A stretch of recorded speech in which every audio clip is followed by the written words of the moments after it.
Hey guys, what's going on? This is Brian from the YouTube channel Classic GBody Garage, and today I'm going to do a DIY and drive tutorial for pull apart used auto parts. In this video, I'm going to show you how to remove the alternator on the Chevy Impala. It has a 3400 V6, and for this part pull, the tools you'll need is a 15, a 13, and 10 millimeter socket, a 3/8 and 1/4 inch ratchet, and a couple of 3/8 inch extensions.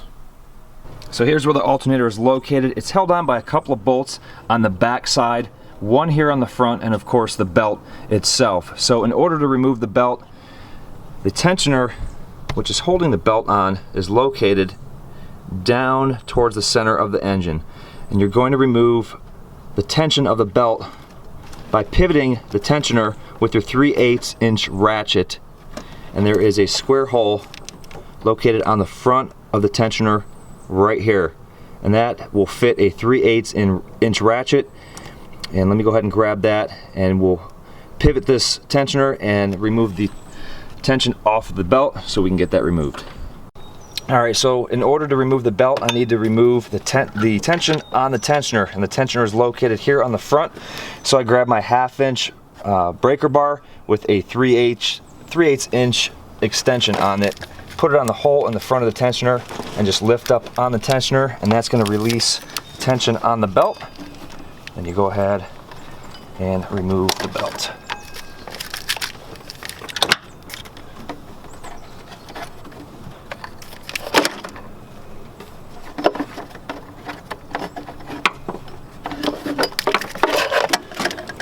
There we go, the belt is off.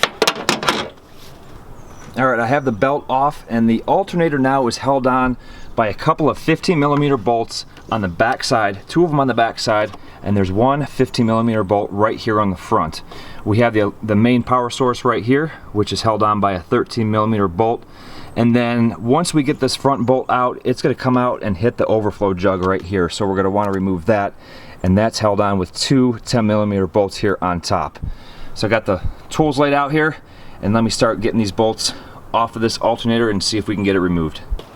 So you're probably going to need an extension to get to one or two or both of the bolts on the back there. So let me get those going.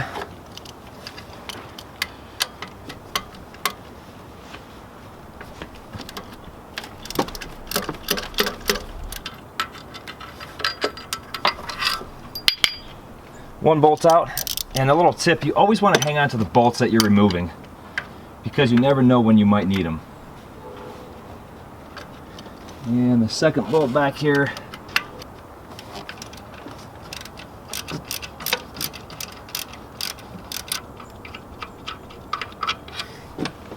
Second bolt. Alright, so I'm going to go ahead and grab this third bolt here on the front. Let's see if we got to remove the overflow jug.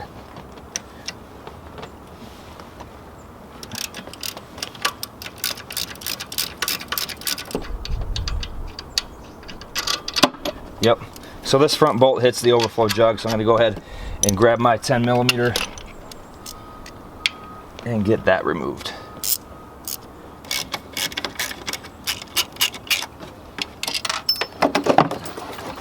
So we'll move this out of the way.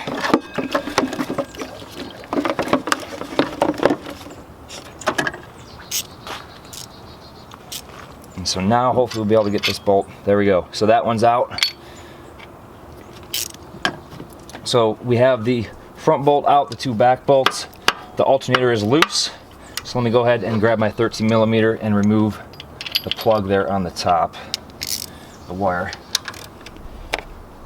And also you want to be pretty careful when you're removing this top one, because if it's really cranked on there, it's a possibility that the alternator might get damaged. Yeah, that one popped off of there pretty easily. Make sure you hang on to the nut, put that back on there. The last item that's holding this alternator on is going to be the main electrical plug, which will be found on the back side. So let me lift this guy out of here.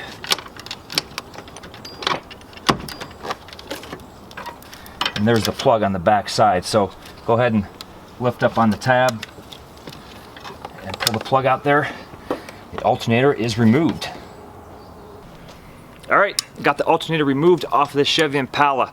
So it really wasn't that difficult, just use a couple of hand tools. So investing a little bit of time pulling your own parts is going to save you a lot of money while keeping your vehicle on the road. This is Brian with Classic GBody Garage, and thanks for watching.